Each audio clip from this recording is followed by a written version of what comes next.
আসসালামু আলাইকুম। আলহামদুলিল্লাহ।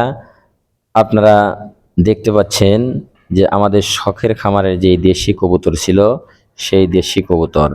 আমাদের শখের খামারে দেশি কবুতর যে আছে, সেই দেশি কবুতর আপনাদেরকে দেখানোর চেষ্টা করছি। আজকে একটা খুশির সংবাদ হচ্ছে যে আমাদের যে দেশি কবুতর আমাদের বাড়িতে আছে, এই দেশি কবুতরগুলো কিন্তু ডিম বাচ্চা করেছে। গত কয়েকদিন আগে আমি দেখেছিলাম যে আমাদের এই দেশি কবুতরগুলোর মধ্য থেকে ২ জোড়া ডিম দিয়েছে। তো ডিম ফুটে বাচ্চা বের হয়েছে, সেটা আজকে আপনাদের দেখানোর জন্য আজকে ভিডিওতে আসলাম। আপনারা যে স্ক্রিনে দেখতে পাচ্ছেন যে এই কবুতরগুলো, এগুলো হচ্ছে আমাদের শখের খামারের দেশি কবুতর।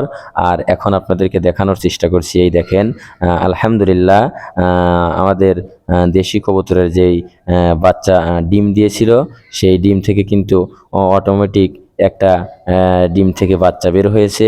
আর আপনারা দেখতে পাচ্ছেন স্ক্রিনে আরও একটি ডিম কিন্তু এখনও ফুটে বের হয় নাই। আমরা আশা করি যে আল্লাহ চাহে তো ২টি ডিম থেকে আমরা ২টি বাচ্চা এখানে পাবো। এরপর উপরে আরও একটি বাচ্চা আমরা দেখতে পেয়েছি।